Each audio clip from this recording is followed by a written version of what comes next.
Congratulations to Dr. Jekyll and Mr. Hyde. Congratulations to Fierceness, winner of the Pacific Classic. You never know which Fierceness is going to show up. You just never know. He's good enough to win a race like this.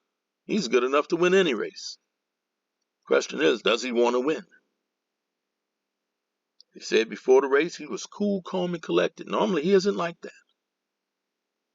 And what does he do to show everybody that he's cool, calm, and collected? No, when the gates open, he tries to jump the temporary rail. Yeah, that's Fierceness. I'm not surprised by that. This horse is a knucklehead. But he gathered himself. A lot of credit to John Velasquez. Sat behind horses. Took some kickback. Made his way between horses. And they couldn't catch him. Winning by 3 1/4. Impressive win by Fierceness. Yeah, he can't do that in the Breeders' Cup Classic.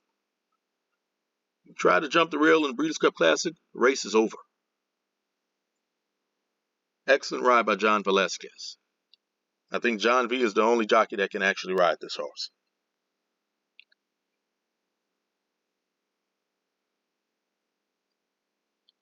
Now journalism.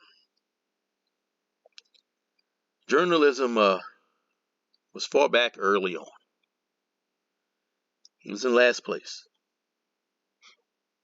We saw the same thing in the Haskell, by the way. He was second to last in the Haskell. It's unlike journalism.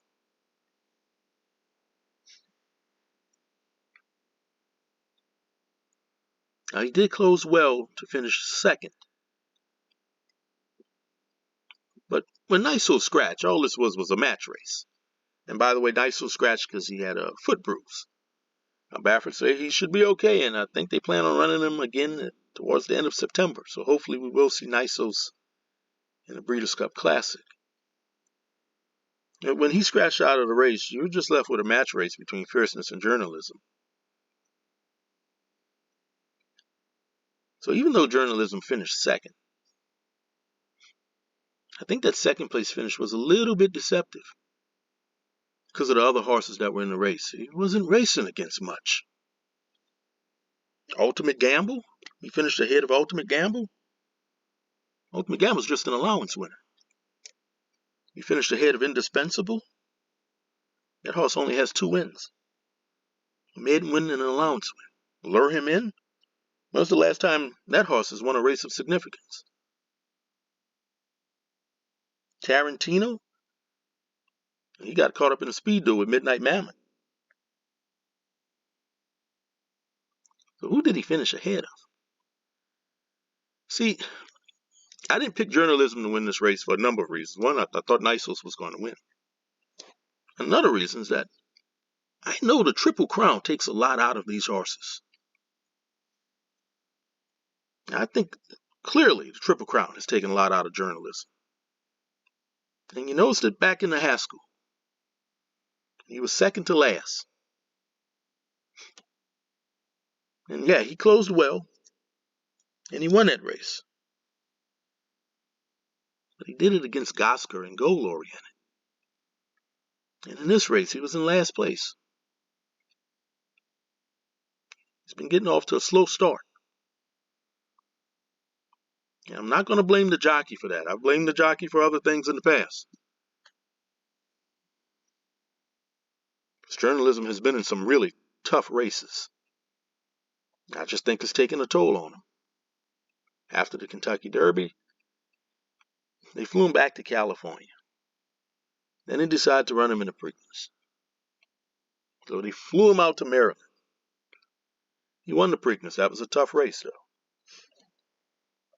Instead of keeping him in Maryland or sending him straight to New York, they flew him back to California.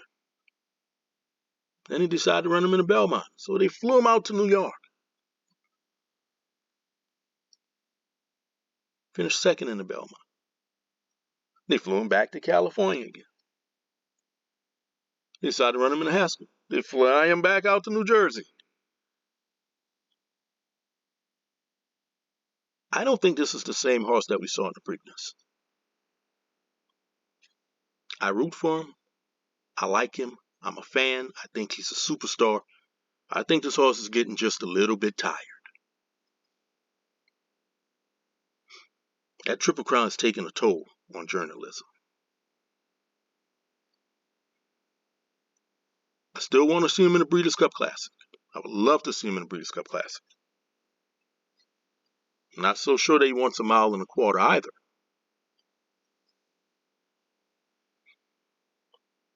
But hopefully he gets enough rest before the Classic. Because I don't think he's the same horse. He's still talented and he's still a superstar.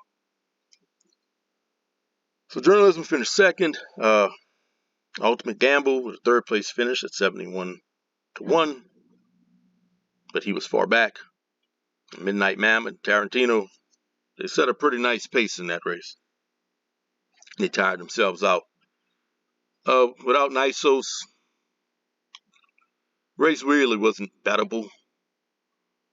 Fierceness paid $5.20 to win. The Exacta, 1/6, $3.20. Wasn't really a bettable race. Even the trifecta, 50-cent trifecta, 163, $10. And the superfecta for 10 cents paid $4.17. So once again, congratulations to Fierceness, winner of the Grade 1 Pacific Classic. We will see him in the Breeders' Cup Classic. I look forward to the Breeders' Cup Classic. As always, don't forget to like, share, subscribe. Until next time, good luck.